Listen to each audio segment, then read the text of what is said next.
señores, esta semana una gran tragedia en México con, pues, estamos hablando de un terremoto de 8.2. Este terremoto, decenas de muertos. Otro tema importante ha sido la visita del Papa Francisco a Colombia. El Papa incluso en el día de hoy pues se golpeó accidentalmente en la cabeza cuando trató de saludar a un niño con el papamóvil en marcha, pues se golpeó contra el cristal y tiene ahí un magullón en la cara, pero aún así, después de los chequeos médicos correspondientes, continuó en su gira por Colombia. En Colombia el Papa básicamente ha estado trabajando tres temas. El principal, el que le ha llevado a esta visita, es el apoyo de las negociaciones que ha impulsado el presidente Santos con las FARC y las que está haciendo en estos momentos con otros grupos guerrilleros. Es decir, el tema de la reconciliación y tratar de que la Iglesia Católica continúe empujando la reconciliación. El segundo tema es el tema de las desigualdades sociales, que siempre es un tema recurrente en el Papa Francisco, y también en su discurso ha estado muy presente el tema medioambiental. Vamos a ver, señores, cuáles fueron los 10 temas más importantes de esta semana.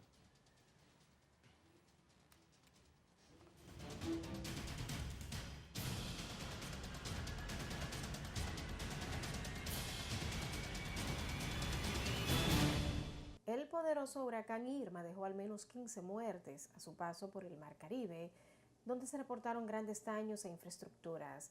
Y dos ciclones más, José y Katia, amenazan a esta región y a la costa mexicana. El balance provisional del paso de Irma por las Antillas Menores es desolador. En la isla de San Martín dejó varios muertos y unos 50 heridos.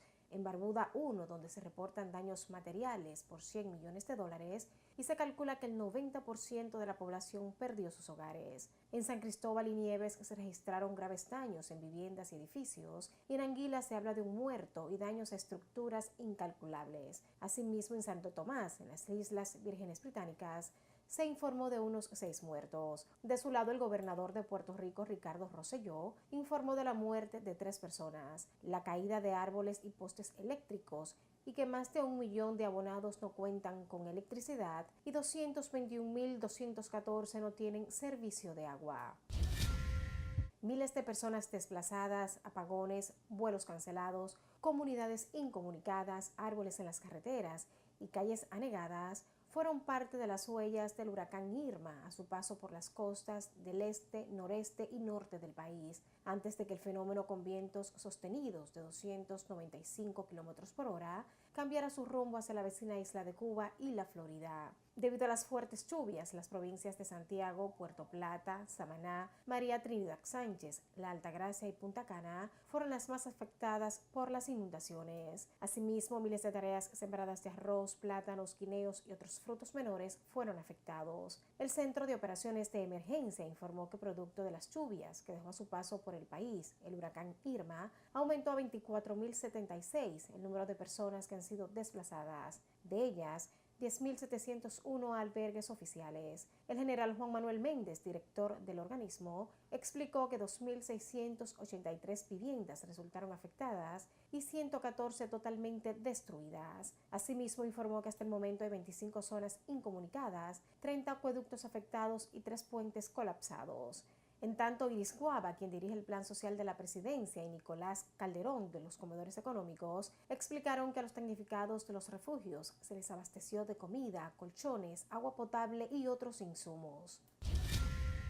El ministro administrativo de la presidencia, José Ramón Peralta, anunció que unos 20.000 millones de pesos serán entregados a varias entidades públicas para impulsar proyectos de infraestructura. con lo que se busca aumentar el movimiento económico a través de obras públicas. Con esto, el gobierno busca dinamizar la economía con la inyección de recursos destinados a la construcción, la producción y el consumo ante la reducción del ritmo del crecimiento del Producto Interno Bruto en lo que va de año, que es de apenas un 4%, mientras el director de Economía de la Universidad Autónoma de Santo Domingo, Antonio Siriaco, dijo que la economía no alcanzó el crecimiento esperado por las autoridades. En cambio, la deuda se ha incrementado el primer semestre de este año, más del doble que en igual periodo del pasado año.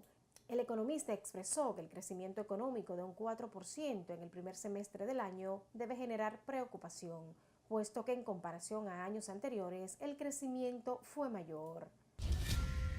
La Procuraduría Especializada en Persecución de la Corrupción Administrativa acusó formalmente a 6 personas y a 3 compañías, junto a sus representantes, por su participación en los sobornos por 3.5 millones que la empresa brasileña de aeronáutica S.A. Embraer admitió haber pagado para facilitar la compra de 8 aviones Super Tucano en el año 2009.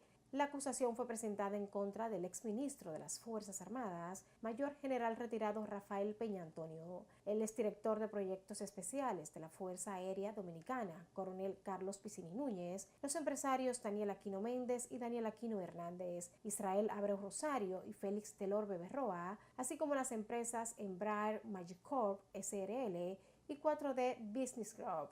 A los acusados se les imputa haber violado varios artículos del Código Penal Dominicano, la Ley número 448-06 sobre soborno en el comercio y la inversión y la antigua Ley 72-02 sobre lavado de activos.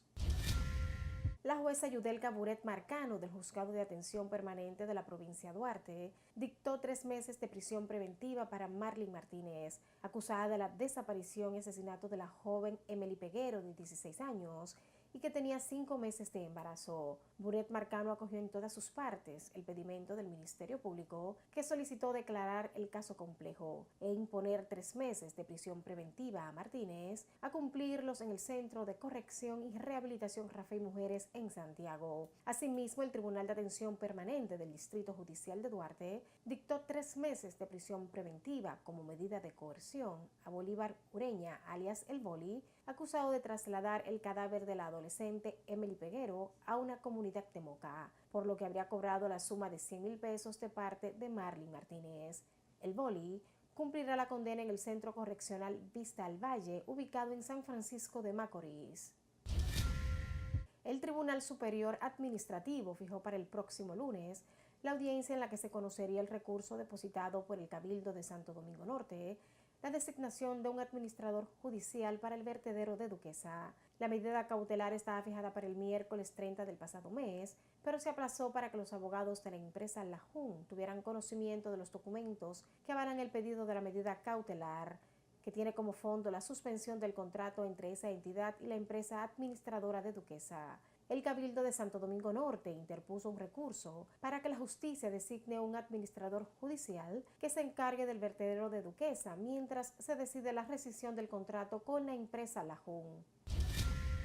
El juez de la Instrucción Especial de la Suprema Corte de Justicia, Francisco Ortega Polanco, varió las medidas de coerción que tenían el exministro de Obras Públicas Víctor Díaz Rúa y el empresario Ángel Rondón por el caso de los sobornos pagados por la constructora Odebrecht en República Dominicana. A Díaz Rúa, que tenía 9 meses de prisión preventiva en la cárcel de Najayo, le varió a garantía económica de 50 millones de pesos mediante una compañía aseguradora, presentación periódica el primer jueves de cada mes ante la PEPCA e impedimento de salida del país sin autorización. Para Rondón, que tenía 1 año de prisión preventiva también en Najayo, el juez dispuso garantía económica de 70 millones de pesos mediante compañía aseguradora, presentación periódica ante la PEPCA el primer miércoles de cada mes e impedimento de salida sin autorización. Díaz y Rondón eran los únicos de los 14 implicados en el caso Odebrecht que cumplían medida de coerción de prisión preventiva. La decisión del presidente de los Estados Unidos, Donald Trump, de suspender el programa Acción Diferida para Llegados en la Infancia, o DACA por sus siglas en inglés, el cual brindaba abrigo a más de 800,000 jóvenes llevados ilegalmente a Estados Unidos, ha generado reacciones en contra de la medida, ya que además de que estos miles de jóvenes, llamados Dreamers, se vuelven vulnerables de deportación, también provocará inestabilidad a lo interno de los Estados Unidos, ya que los participantes de DACA han anunciado que se mostrarán en resistencia. Tras el anuncio del presidente Trump, ciudades como Washington, Nueva York, Denver, Colorado, Phoenix, Miami desataron una serie de protestas. Los manifestantes llevaban carteles que decían "Mi resistencia" y "Prevé mi resistencia", y "No fronteras, no naciones, no racismo, no deportaciones". El Papa Francisco pidió diálogo en la convulsa Venezuela y a los colombianos no dejarse robar la esperanza. A su llegada el miércoles a un país que busca superar el último conflicto armado del continente, el Papa fue recibido por el presidente Juan Manuel Santos y antes de iniciar su primer recorrido en el Papamóvil, saludó a militares y policías heridos en combate. La primera visita papal en 31 años, con el lema "Demos el primer paso", Francisco presidió masivas concentraciones con feligreses en la capital, Bogotá, Villavicencio, Medellín y Cartagena, en donde se reunió con víctimas de la violencia, exguerrilleros, religiosos y familias pobres del país. En su primer contacto con los colombianos, les pidió no dejarse vencer ni perder la esperanza. Finalmente, al menos 58 muertos, más de 250 heridos y 159 municipios con declaratoria de emergencia es el saldo preliminar del terremoto que la noche del jueves sacudió México y una parte de Centroamérica, el de mayor magnitud sufrido por este país desde 1932. El Servicio Geológico de Estados Unidos informó que el sismo frente al estado de Chiapas, cerca de la frontera con Guatemala, tuvo una magnitud de 8.1 en la escala de Richter. Las estimaciones iniciales indican que hasta 50 millones de personas estuvieron expuestas al terremoto y 37 millones lo percibieron de manera moderada o fuerte. Cientos de edificios se derrumbaron o sufrieron daños y alrededor de 1.8 millones de personas sufrieron apagones de electricidad. En las horas posteriores, hubo un total de 337 réplicas.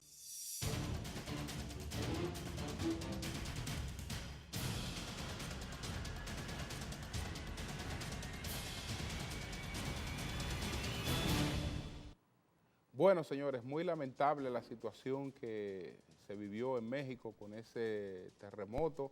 Estamos hablando de 58 muertos porque ellos tienen un sistema de alarma que previene a las personas de un terremoto por lo menos segundos antes, de casi un minuto antes de que se produzca, y muchas personas pues logran salir de sus viviendas. Ahora vamos a otra pausa comercial. Al retorno, entonces voy a comentar el cambio de medida de coerción a Víctor Díaz y Ángel Rondón.